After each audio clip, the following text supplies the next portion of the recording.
Good evening and welcome to the Red Devils Roundup.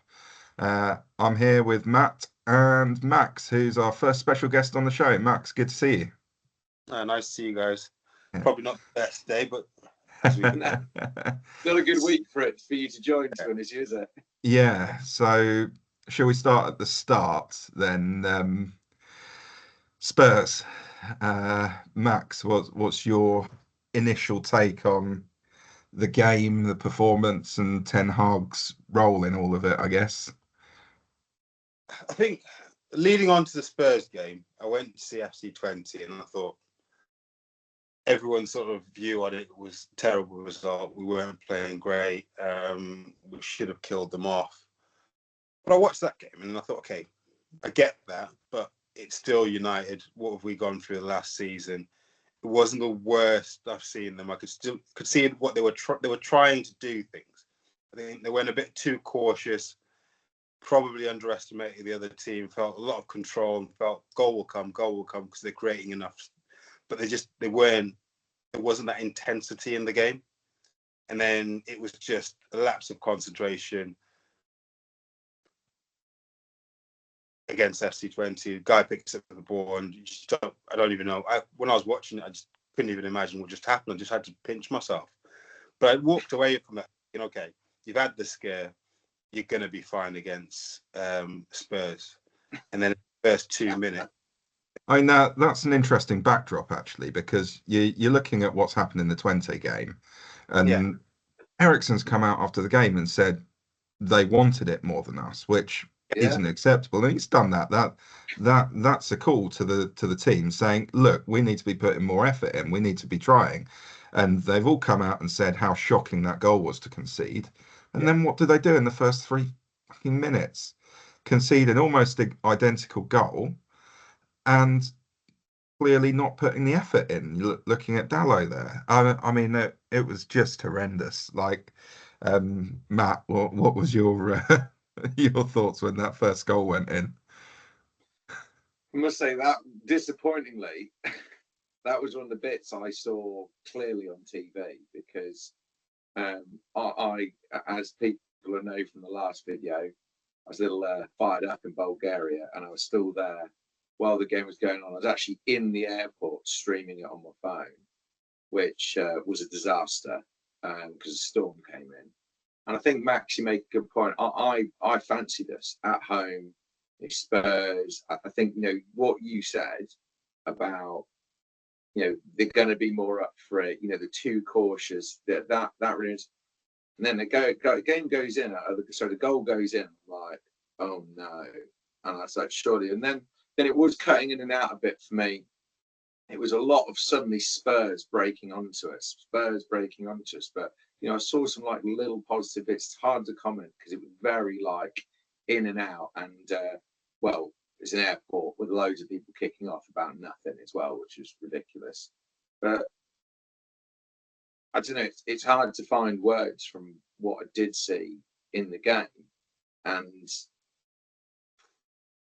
it's just got to be better, isn't it? Yeah. I think there wasn't an awful lot of positive in that first 45 minutes, to be honest. The amazing thing was that we were only 1-0 down at half time. It could easily have been 4 or 5. I mean, you just looked at it and we couldn't string 2 passes together. Xerxes couldn't control the ball. The centre backs couldn't find him. Spurs were just all over us, and you're looking at it and you're going, how can we possibly perform that badly? It was baffling. Yeah, I think there was sort of 3 trigger points in that whole game that sort of is the story of United this season, and one of them is Martinez hasn't been great. No. Like, we play a type of football with the outlets of Rashford, your Ahmad on the left and the right. We've got pace and want to play off the shoulder. And then there's this idea that Ten Hag wants to use his Martinez's defensive player to come into the midfield and sort of be almost quarterback. But then Martinez wants to spend 4 hours on the ball. You saw it today, as in there was moments where you had Garnacho trying to get ready for a run, trying to get ready for the ball, but it just takes forever to make a decision on what he's going to do. I just don't understand why it's taking so long for the defender to sort of walk up with the ball rather than just sort of inject a little bit of pace. Would give the team a chance to reset every single time. Against Spurs, you thought you'd exploit the idea of they play a high line, let's play on the break every single time, which requires you to work with your pace. Get the ball in quickly. If you're not going to play over the top, you need to funnel that ball from back to front a lot faster, but it just seems like it's in slow motion every time Martinez wants to take it up, and it's just giving everyone a chance. It's almost asking everyone to get back in your position before I pass the ball. It just doesn't help. I don't know if you saw that as well. I feel that Martinez and De Ligt both took quite a lot of time on the ball in the Palace game, and at 20, or I think it was Martinez and Maguire against 20, and then they were taking time on the ball against Spurs. But I think that's a tactical thing, because we want to play high possession. The centre-backs are encouraged to hold onto the ball to force the opposition to come up and press them, and rely on playing through the press to create space for the midfield. But they were hanging onto the ball. Spurs weren't pressing until they got the right opportunity, and I thought they were very good at knowing when to press and when not to, which is something that we don't really know. Like, we seem to press at all the wrong times, and that's when we get stretched and leave massive gaps in the midfield. The other thing in the first half, I thought we were awful in the 2.5 minutes before the goal, but then the goal went in and panic set in. And you had the centre-backs taking their time on the ball, trying to encourage the press and then create space in behind. But then you had it getting forward to Bruno or Mainu, and they're trying to play these intricate little balls and losing possession. They were trying to force it, and it was almost like panic last 10 minutes of the game, chasing it halfway through the first half, when what we really needed to do was get on the ball, control possession, take the sting out of Spurs' momentum, and all we kept doing was just handing it back to them. The problem is, Harry, like, how do you stop all those things? Because I think, like, let's focus on some of those points, because I think starting with Max, right, like, this time on the ball, I think actually what it boils out to is it's like almost a mentality thing. And yes, I think you're right, Harry, but it's almost like they're doing it and they don't have the confidence what they're doing. Particularly Martinez, it just feels like his head's not in the game. And then, going to the intricate passes, if you're going to do that, you've got to be clinical with your passes. And I'm going to circle back to this, actually. I'm struggling to think of a time when our passings look really good. It's probably at some point in Ten Hag's first season. It must be, because I can't. Before Eriksen got injured from that Andy Carroll tackle in the first season. Probably, yeah. I mean, that sounds about right. And then lastly, the other thing is this press. Like, there's so many times, I could say in the last year, like, the team isn't pressing as a team. And weirdly, when Mason Mount is in, he's really good at leading the press, which I have noticed. And I'm wondering, actually, like, look, Bruno's doing really well for us, and he's a captain, and I'd love him to play. But I am wondering whether Mount in that position and actually getting everyone to press could be a solution for that. But how is then, as a manager? I suppose this is the big question, because one of the questions I've written down later on, which we'll cycle back to, is Ten Hag in and out? Has he lost the job already? These kind of things. But how does any manager, not just Ten Hag, get these players just to do things which feel quite basic with what we've been doing the last couple of years? And I would imagine, me and Max speak fairly regularly about it, and this feels like stuff we talk about. And obviously, Harry, like, I feel like I'm having nightmares, like terror. It's like deja vu of the same conversation, and it's not changing on a week-to-week basis. And surely, like, it can't be the manager. because you can't be being like, listen, you press, and then if you feel like it, maybe you press as well. Yeah. The thing is, it's not tactics that makes Dalot not bother to track back. It's not tactics that makes Rashford just skip on behind Van de Ven when he intercepts the ball rather than swerving to try and intercept him. It's not tactics that makes the players not be able to string two passes together. Why is it that the players are going into a big match and early on in the game ducking out of big tackles, ducking out of tracking back, and then getting on the ball and panicking? It, it's got to be some sort of culture thing where either they're choosing to down tools or they're switching off or they're having this panic that infects the whole team. And I don't know that a different manager coming in can actually do anything to change that. And we've been on this cycle 4 times. Yeah. Yeah. And that's why, I think you're right.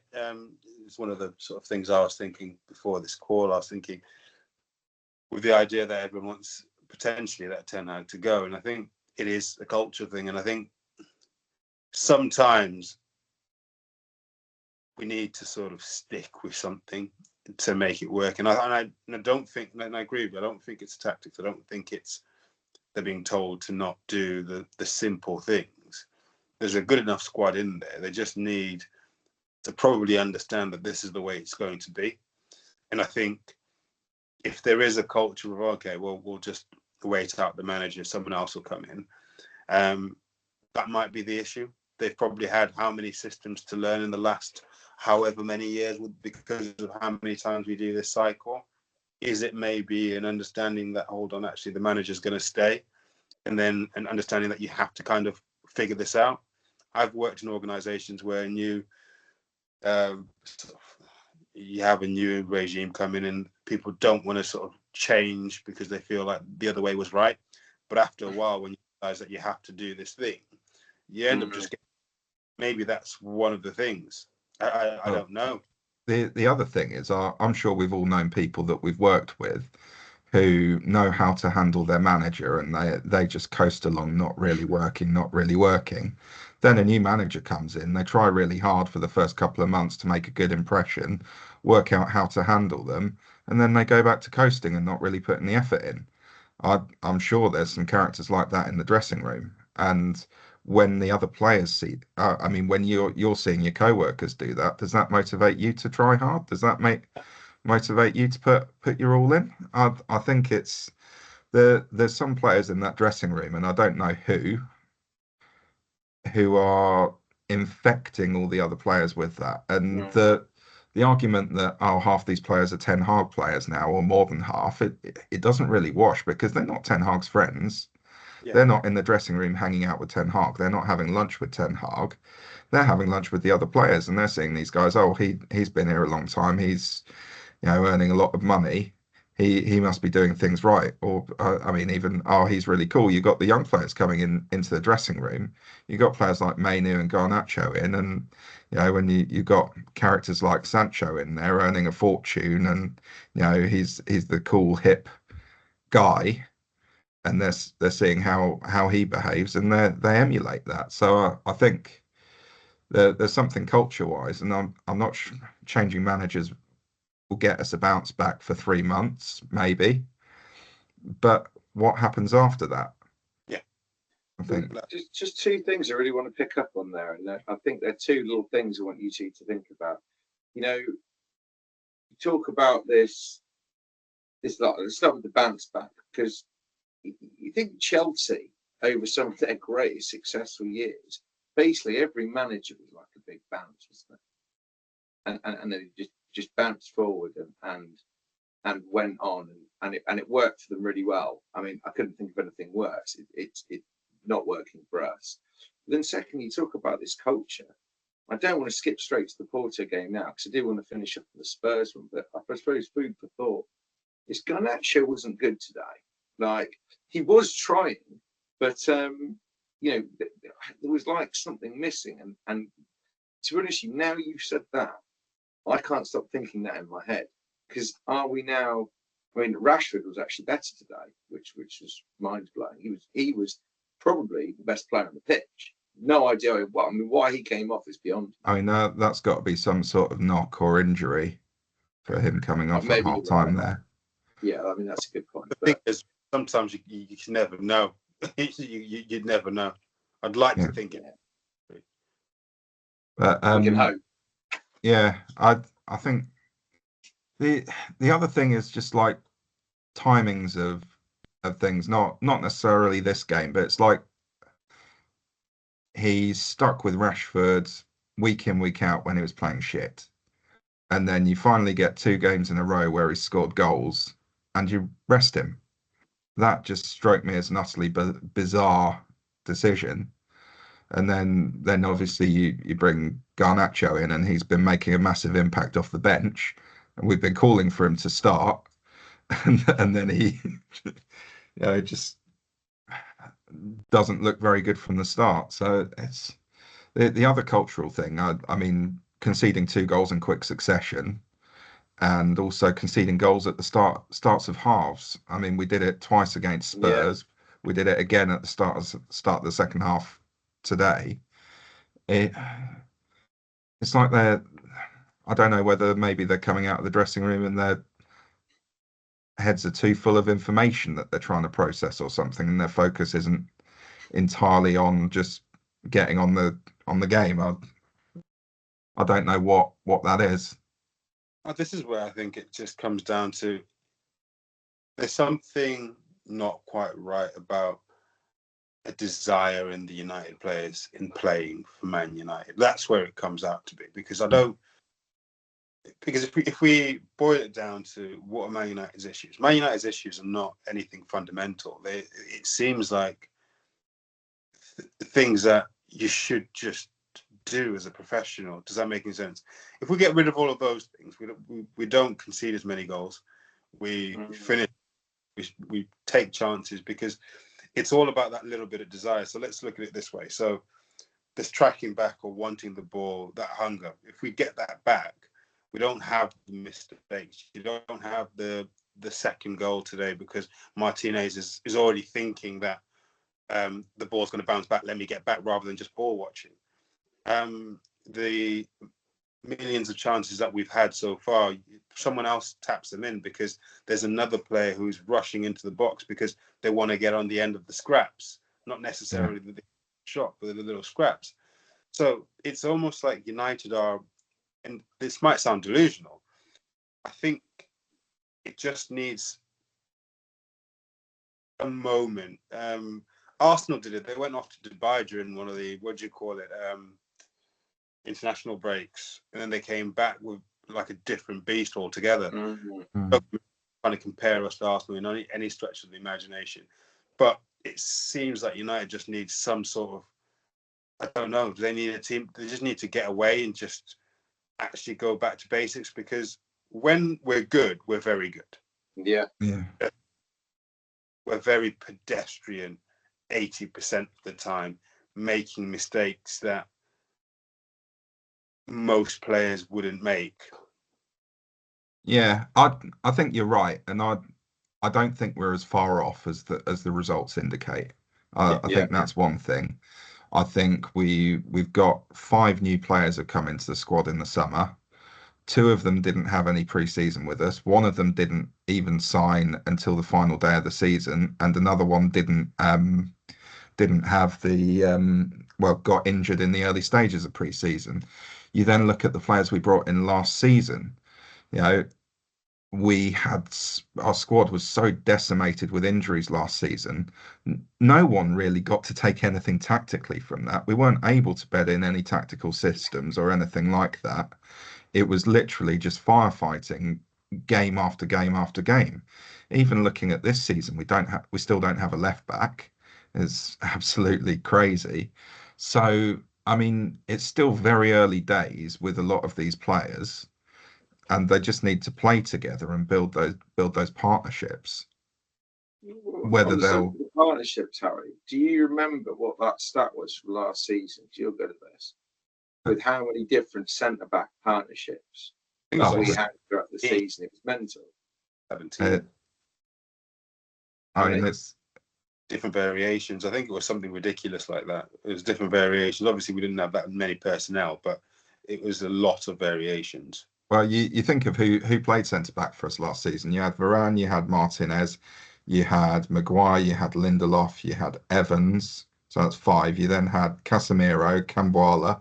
I think Luke Shaw stepped in at centre back at one point. Yeah. So that's 8 different centre backs that we had over the course of the season. And I'm pretty sure that Fernandes played there in the last few minutes. Yeah, he did in the Liverpool game. Yeah. So 9 centre backs. I mean, if you every possible combination of those would be about 80 something, wouldn't it? Jesus, that's so. I suppose. Look, we wouldn't have had every single combination, but there was a lot of different combinations there. That's insane. So I didn't get a good showing of the second half, but what I did see made me cry. But to be honest with you, I think just to round Spurs off, and we'll talk through this. I've got the stats up in front of me. We'll see how you two react to this. So United shots against Spurs is 11 to Spurs' 24. 2 of them were on target. Most of those 11 were in the second half when Spurs were 2-0 up and took their foot off the gas as well. Jesus. But actually 2 of them were on target. So they had 40 something percent because it's 24 shots and 10 of them were on target. Ours is 2 to 11. It's like the other thing we're doing a lot that we did a lot last season is we're shooting from outside the box. I mean, we had like 25 shots today, and 7 or 8 of them must have been from outside of the box. Yeah, you're right. With 29 shots, 8 on target. They had 14 and 7 were on target today. But this is where it gets worse. What do you think United's possession was versus Spurs?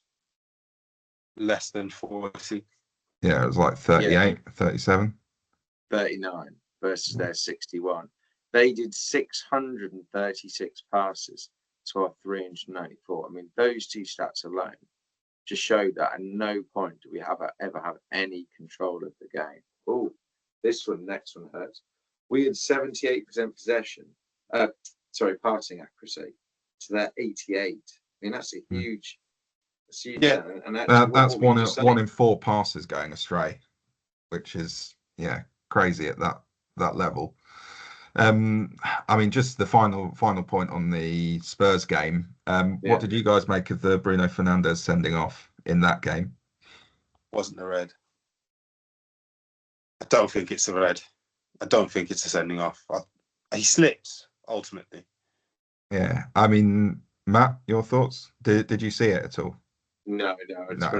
I've been Bulgaria party to be honest as well, and I'm in Surrey now. Hence, I've not got the United top on. I haven't even really been home. So yeah, the FA have actually rescinded it, so there's going to be no ban. Which you're thinking, if it's coming to the FA and they're making the decision to rescind it, why is the VAR not stepping in and doing that at the time? My view was actually that I thought it was a red card because although he slipped, I think on the third angle that they showed you, he's actually done a cheeky bit where he stuck his leg in anyway. It seemed to me, but the FA have obviously ruled otherwise, which, I mean, I was also kind of looking forward to seeing what we'd look like without Bruno, because he has been awful this season, although he was actually a bit better today, I thought, at times. That red he got today, I mean, the yellow, unfortunately, maybe had to be given. I mean, the circumstances are harsh, but like that player, so I forgot his name, how he's not got a card. I mean, that is a dive. And then was it like 2 or 3 minutes later, that other player dived the side? I was thinking, my God. Yeah. I mean, for me, like, I think in that situation, when you're going in to try and play the ball with your foot that high, why are you not just getting your head on it? As well. Why are you not attacking that with your head? I think you got a much better chance of getting a good connection on it and getting it in the goal. But he's not a player who particularly likes to head the ball, I don't think. So it's kind of No, he isn't actually. yeah. Now you mentioned that, yeah. But yeah, so moving on to today's game anyway. It was Go on, all Max, looking take quite us away. rosy after 25 minutes. Yeah, go on, Max, take us away. What do you think, buddy? It starts off well. I thought there was a bit of luck in the first goal. Keeper should do a lot better, but it was nice to see Marcus being a lot more direct. Yeah, I feel like he was playing against an open door because he could do that. I don't think he's going to be doing that against any of the top. He's not going to be doing that against Aston Villa because they just won't let him do that. But it started well. We seemed to be doing all the right things. It was nice to see Casemiro and Eriksen. Like I said, it was an experienced team. They were playing good football, and then it all capitulated. Yeah, it was like as in panic set. Everyone was sort of. I was kind of happy when I saw everyone having a go at each other's, thinking, okay, this shows a little bit like you care. But then first goal goes in, second goal goes in, and it just, yeah.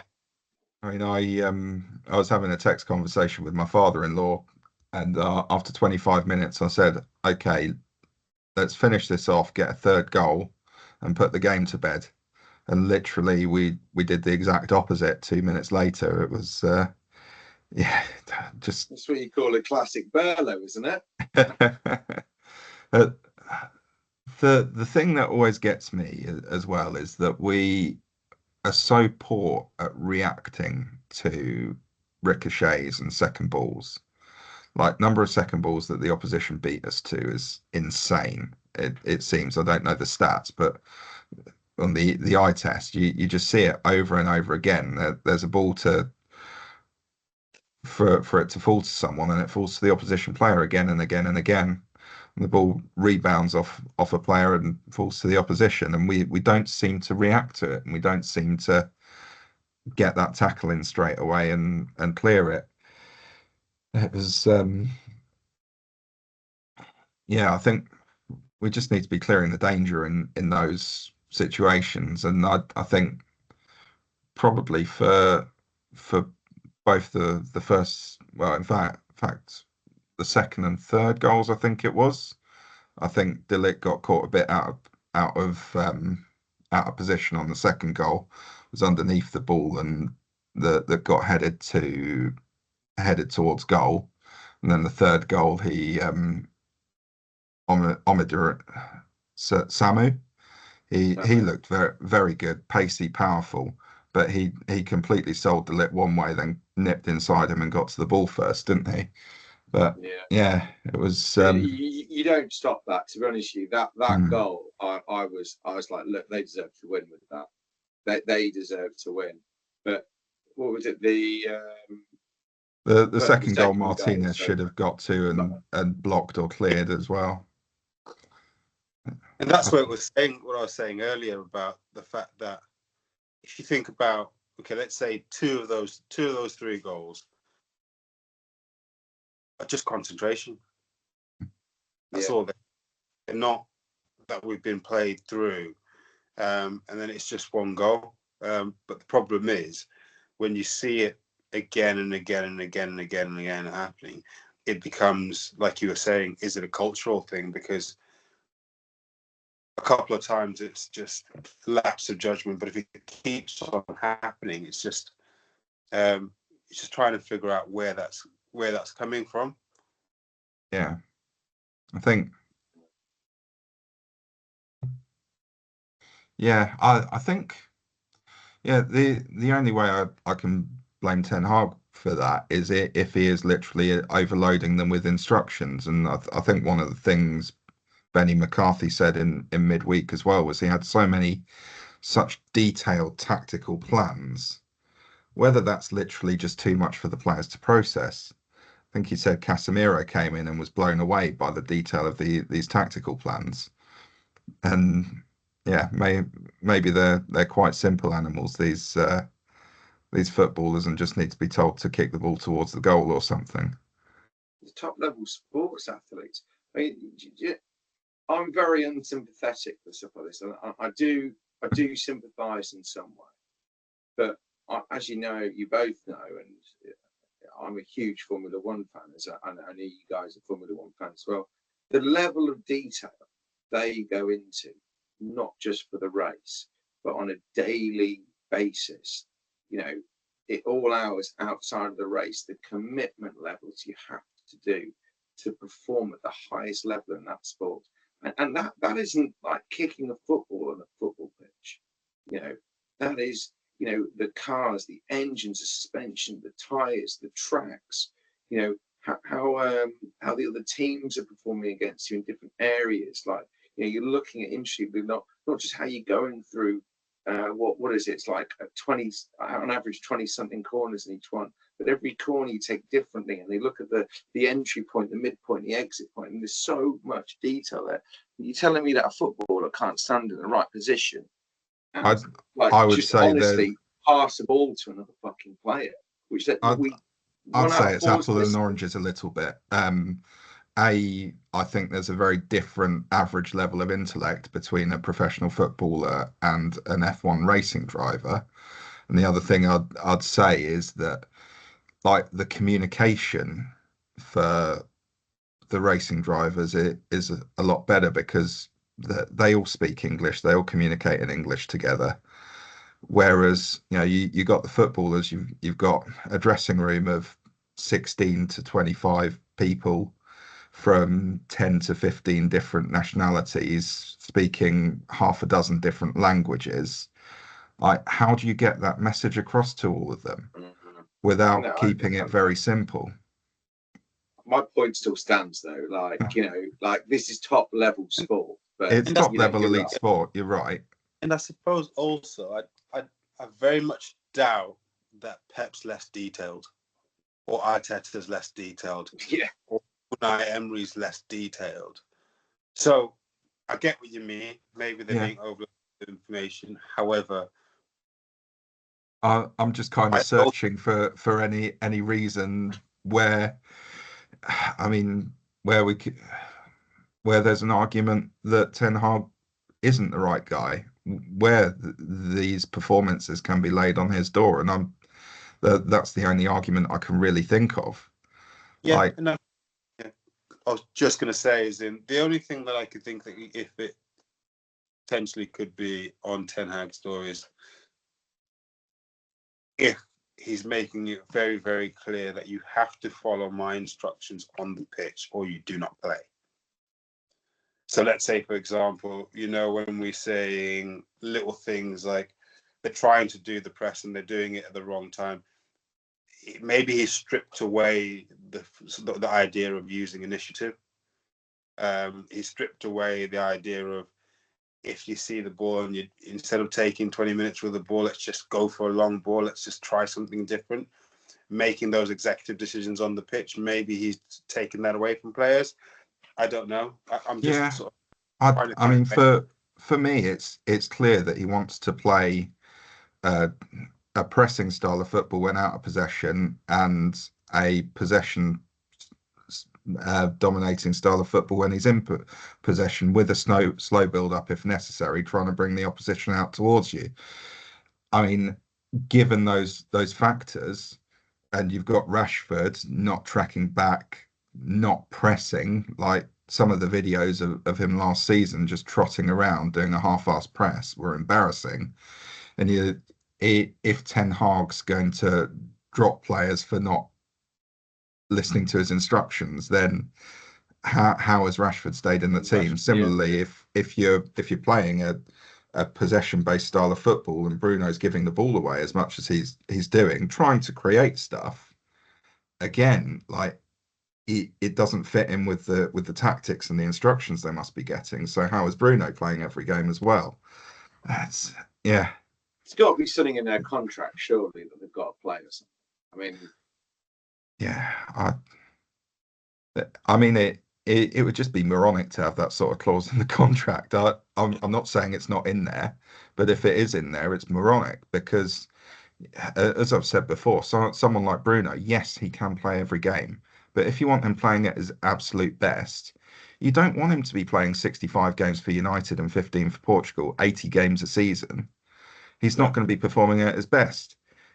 Maximum 50 to 55 games, and then you'll get his best performances out of him. What you need is at the end of the season in the cup finals and stuff that you're hopefully getting to, you want top level Bruno, not knackered out at the end of a long season Bruno. It's just beyond me. I just look at City as well. You could just Cancelo, see you later. Problems with the manager, and there's just not whatever. We are just missing something a elite football club needs right now, and we've seen glimpses of it. Your comment earlier, Harry's really stuck with me about him.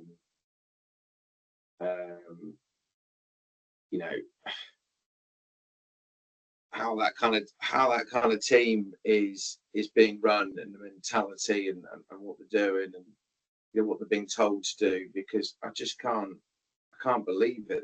They're just shutting off, aren't they, when they're in there, and I just can't see. I can't understand sometimes when I'm watching them, but the irony, if we look at today, actually look, it was the opposite of what we've seen last season, where we were like Moments FC. It was like Bad Moments FC today, because generally speaking, it's true, isn't it? It's true. Generally speaking, actually, a lot of it looks positive most of the time. Yeah. And I actually, I'm at Jose's, just to let you guys know, which has been painful watching him enjoy Liverpool last night, and then having him giggling behind me as I'm watching the game today. But Bad Moments FC, like, it came down to a couple of bad moments, and then a really, really good moment from them. And actually, that goal was a winning goal. And annoyingly, it cut out. I haven't actually seen the Harry Maguire goal. I'm being so unlucky this season with watching Man United. I normally don't miss a bloody minute, as you know. And all the key bits I'm missing at the moment. And then I've been travelling a lot of late. But to be honest with you, actually, when I review it, I feel like they've been hard done by, because they almost deserved to win that game. But then again, without Martinez's mistake, which is like a big one for me, because the other two moments are, moment of luck for them, moment of magic at the end, poor bit from United, and there's loads of other things we can obviously criticise to be better. They were more clinical. But actually, you know what? A draw probably was deserved. We didn't deserve to win that. I thought we were the better team. We controlled possession a lot more. We definitely looked dangerous at a lot of times. I mean, what was it, 27 shots on goal? Yeah, but we weren't good enough though, Harry. Like, yeah, we had an edge over them the whole time. But the bottom line is there were so many times with the passing, with the pressing, with the whatever you want to do, it's just not fucking good enough. Yeah. I think it's annoying, because I agree with you. We're not far off. There's been moments when I've watched United and I've thought, I really like what I'm seeing. I really like Xerxes. I really like his link-up play. Don't get me wrong, he wasn't great against Spurs, just looked out of sorts. But every other time that I've seen him, I like his link-in play.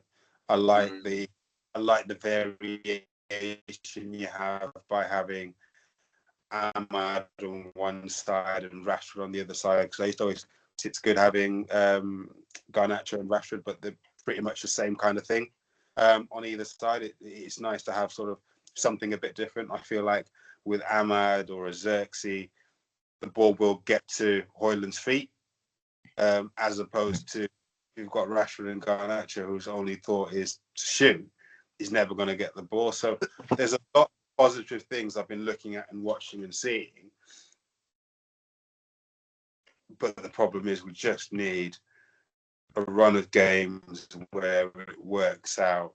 We get a bit of luck, and then maybe the mistakes are nerves. Maybe it's a fear of trying a bit different because you're kind of so desperate to not lose that you're not pushing on a little bit. I mean, we beat Man City against at the end of the season last year. We've shown that we can beat anyone on our day. It's just for some reason there's a lot of pressure, and I think maybe it's pressure's getting to the players. I don't know.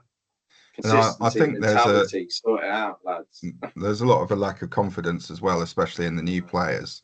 I don't think, although some of them have played at very big clubs, I don't think they've quite experienced the circus that surrounds Man United and the level of criticism that they're getting. I mean, the way De Ligt's been singled out has been absolutely horrendous, to be honest. You've got Carragher doing like hatchet jobs on him when his was a very minor mistake compared to mistakes of 4 or 5 other players that contributed to a goal. And I mean, that's horrendous. And I think you're seeing that like lack of confidence, that impact that all of that attention is having on them. And I thought De Ligt played quite well for the first 30 minutes. He had some dominant headers, won the ball in the opposition box from a corner, and then made a very, very minor mistake and his game collapsed a little bit. It was there's a huge amount of attention that goes with playing for Man United that's like out of all proportion. And I think that's hitting some of the new players' confidence. So I thought Xerxes scored that goal in the first game of the season, looked confident for the next 2 or 3 games, and then misses a couple of reasonable opportunities against Liverpool. Huge amount of attention going to that, saying, "Oh, I don't think he's good enough finisher," and whatever. You got every ex-football player in the world piling in on him, and he's a young striker. He's scored 1 goal in 3 games. Give him a chance. At least he's getting in positions and getting the opportunities. And his link-up play has actually been really good and contributed to some good performances. It's that criticism Garte got on the subject of that was mental. First start, and he got ruined. I just thought, I mean, look, he could have done better. But don't get me wrong, but it was a bit next. But how many players have had horrific starts of their season? And I think some of these pundits sometimes forget that. I think a perfect example is Patrice Evra's first game against Man City was horrific. But look what player he turned out to be. I remember when we signed Vidic and Evra in that January transfer window, and they were awful for the first half of the season. Absolutely awful, both of them. And then they turned into Man United legends. Like, not every player comes in and becomes world class the first minute they step onto the pitch. That's not what happens. Shaw's an example for now, isn't he? Like, look at him. He got railed. You look at Liverpool. They've brought what's his name in from Juventus, Chiesa, and they're nursing him in. You look at what Man City do when they make new signings. Jack Grealish played off the bench all his first season, 100 million signing. You look at what they're doing with Phil Foden. He won the PFA Player of the Year last season. He's not had a start yet, has he? Or might have had one in the last week. He's coming off the bench and being nursed back in after a big summer. Yeah. And I mean, we rotate Rashford for 1 game, and you got every pundit saying, "Oh, something's gone on there midweek. Oh, he's dropped Rashford after he scored 2 goals," and it's crazy the coverage that we get. Yeah, just clickbait. So I just wanted to go through the stats with you again, because say what we're saying. I mean, obviously shots was 29-14 to 29 United. Then we've got 8, kind of 7 on the actual on target. Got possession 54-46. Passes 488, 422, and then pass accuracies a few percent apart. Like, you can see it was really 50-50 actually in the edge, wasn't it? So that was think it shows that we were kind of in there, and it's bad moments kind of FC, isn't it? Yeah, and that should be the toughest game of our group stage, really. Like on paper, Porto away is the toughest game. So, and it should be next to impossible not to qualify into some form of knockout European football. So, yeah, fingers crossed we can start to get a few results there. And end of the day, it is a route back into the Champions League, which, by the sounds of it, is going to be very important for our FFP calculations. But yeah, It doesn't feel like there's any route at the moment, but stick with it. So I guess the last two things I want to, and then I've got to run to the machine, but you know, Ten Hag in and out, in or out. Sorry, getting tired. What we say? Go on, Harry. So yeah, I'd stick with him. The more I think about it, the more that's my position. Max? Ten Hag in. I think for me, I'm actually a little on the fence, right? But I'm saying in because let's just stick with it. I don't see anything changing if he goes. So the other question, we know what we'd all do. What do you think Ineos will do? Slash the Glazers, because they'll have a hand in any decision. I actually think he's gone next week potentially. Yeah, I think if we lose against Villa, which we will, and this sounds so. Yeah, I think Villa beat us, and the way we're playing at the minute, I can't see anything but a Villa win. Villa beat us. It's probably the perfect time for the Glazers to say, would Van Nistelrooy take it over until maybe January or start of next year? January if they go for Tuchel, or they might wait. Be rude. Rude will just take over and they'll just carry on and pretend like nothing's happened. I think they either go for a Tuchel in January or they wait till the summer and then they go completely off piste and go for an Eddie Howe or a Kieran McKenna. I tell you what, Tuchel, Southgate, all these people, there's no way they come in because none of those players work for them. And that's the thing, is like Tuchel actually at Bayern Munich didn't start Mazraoui and De Ligt, which is why they left. So I just don't see that. I think it's rude, and then he'll either get the job. And they looked at Tuchel in the summer, and it wasn't right. Either he decided against it or they decided against him. I don't think Tuchel will go, and I don't particularly want Tuchel to come to us. Yeah, there's talk of Southgate, but again, I don't think the players that are there suit what football he's going to want to play. If he does come, I think that's a nightmare, and I think Harry Maguire will probably be getting offered a contract extension, which I don't think anyone wants. I think that if we lose to Villa, he'll probably be sacked on Monday. And yeah, I think they'll stick with Ruud for the rest of the year. I think everything Ineos have done, they've been quite considered about it, and I think they'll take their time. They'll want to identify the right guy. You know, they won't want to rush it. They won't want to, you know, take it on who's available mid-season. Yeah. I think that they'll want to look at who's going to be available in the summer. What are the options? Who can we approach? And they'll want to be able to do some business to back him if there's any money. I mean, that's the other thing.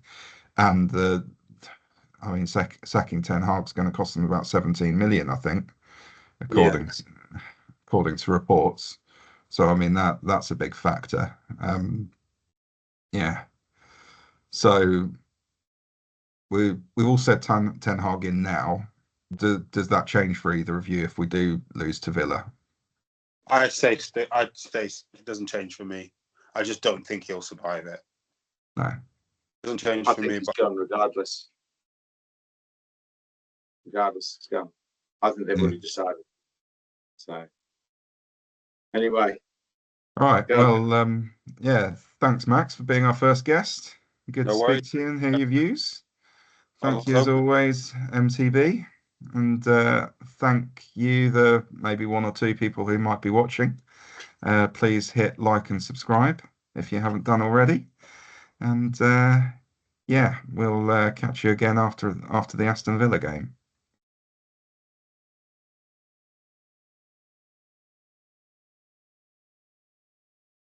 Well, Cheers, Matt. yeah, cheers. See you in a bit. Oh, he's back. He's still Sorry, recording. I always do that. He cleared the wrong one. I was thinking, what's going on? Bye, Harry. Yeah, see you later. Bye. See you later, guys.